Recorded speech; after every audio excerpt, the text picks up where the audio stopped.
तर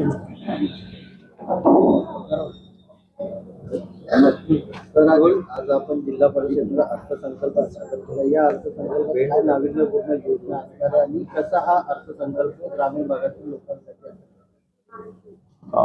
जिल्हा परिषद ठाणेचा प्रशासक म्हणून आम्ही आज अर्थसंकल्प सादर केला होता। यामध्ये नाविन्यपूर्ण योजनांतर्गत आपण मिशन भरारी अंतर्गत काही उपक्रम राबवणार आहोत। यामध्ये शिक्षणासाठी आपण तरतूद देखील केली आहे।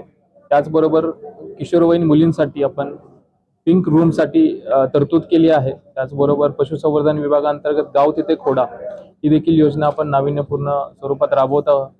त्याचबरोबर कृषी विभागांतर्गत एक मल्टी टूल बार चा पुरवठा करण्यासाठी आपण नाविन्यपूर्ण योजना राबवण्यात येणार आहे।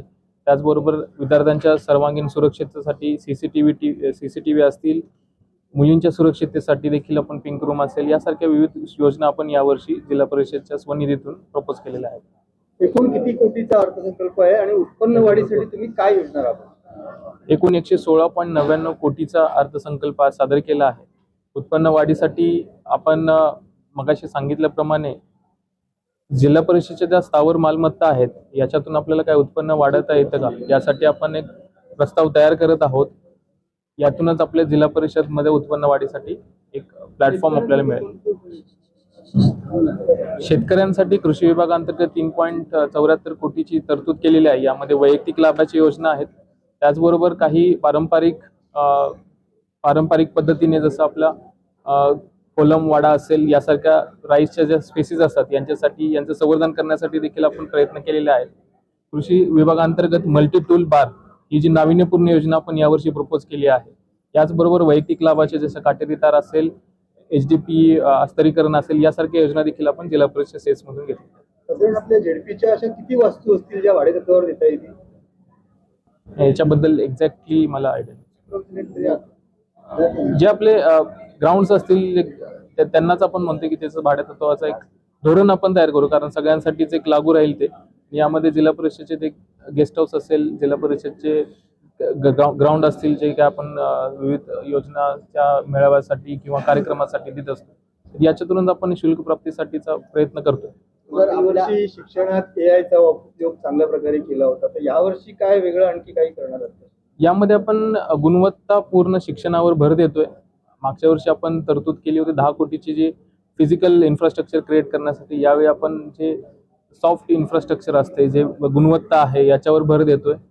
त्याचबरोबर शिक्षणासाठी आपण नाविन्यपूर्ण उपक्रमांतर्गत जसं मी सांगितलं की मिशन भरारी अंतर्गत आपण एक शहापूर पॅटर्न जो आपल्या ठाणे जिल्ह्यातील शहापूर तालुक्याने करून दाखवलं, तो आपण जिल्ह्यामध्ये पूर्ण राबवतोय। यामध्ये स्कॉलरशिप असेल, विविध प्रकारच्या स्कॉलरशिप एक्झाम असतील, नवोदय एक्झाम असतील, यामध्ये विद्यार्थ्यांची चांगली तयारी व्हावी यासाठी आपण प्रयत्न करतो।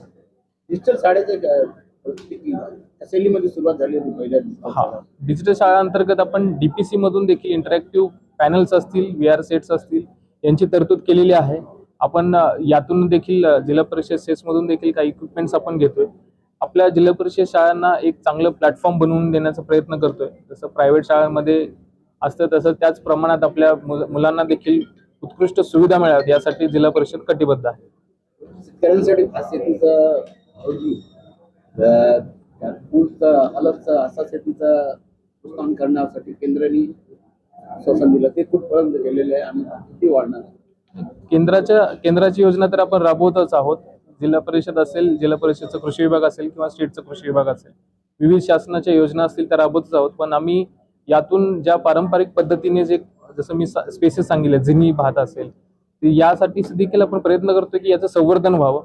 त्याचबरोबर SRT जे सगुणा राईस टेक्नॉलॉजी आहे, याच्या अंतर्गत देखील आपण ते क्षेत्र वाढवण्याचा प्रयत्न करत आहोत।